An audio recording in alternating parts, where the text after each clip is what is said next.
गोटे जंगल मझिरे बहुत बड़ पोखरी थिला और सेठी बहुत सारा माछ माने रहुथिले। बहुत जोर रे खरा हेबारु पोखरीटी धीरे धीरे सुखिबाकू लागिला। पोखरी सुखिबाकू लागिलाणी। एबे आमे कोन करबा? एबे हमको कम पानी रे ही बंचिकी रहिबाकू पड़िबो। बाकी पशु पक्षी मानको एठू पानी पीबाकू मना करबाकू पड़िबो।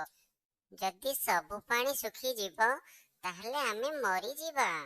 हमको सब पशु पक्षी मानको एठू पानी पीबाकू मना करबाकू हबो। एबे जो भी पशु पक्षी पानी पीबाकू आसिले सेमाने समस्तंकु घोड़ेई देले। समस्त एठू चली जाओ, एठू केही भी पानी पियो नहीं, एठू पानी सुखी गलानी। सब पानी जदि तमे माने पी दबो आमे एठी बंचिबो केमिति? एठी सब पानी सुखी गला। ए पोखरी जंगलर एठी पानी पीकार अधिकार समस्तिंकर अछि।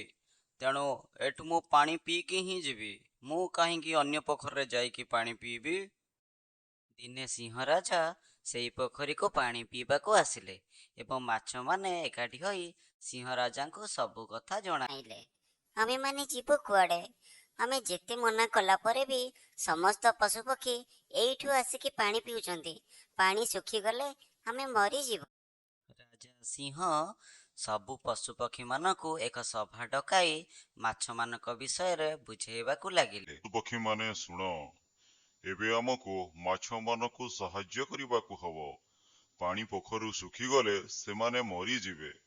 जेते दिन जाने वर्षा हेइनी सेते दिन जाए आमे अलगा एक पोखरु पानी पीबा। जेबे पुणी थरे वर्षा हेइ जिवो पुणी आमे मिलिमिशि समस्ते गोटे पोखरु पानी पीबा। सुनिल समस्ते, आम समस्तंकु एठी मिलिमिशि रहिबार अछि।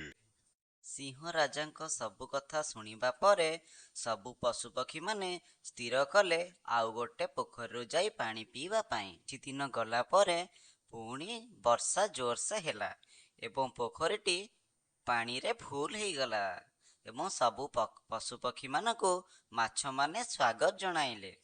ଧନ୍ୟବାଦ ସିଂହ ରାଜା, ଯିଏ ପ୍ରଜାମାନଙ୍କ ସୁଖ ଦୁଃଖ ବୁଝିପାରେ ସିଏ ଜଣେ ହିଁ ଉପଯୁକ୍ତ ରାଜା। सिंह राजा आपनको बहुत बहुत धन्यवाद। सिंह राजा जेमिति समस्त को साहाय्य कले आमे माने भी समस्त को साहाय्य करिबा उचित।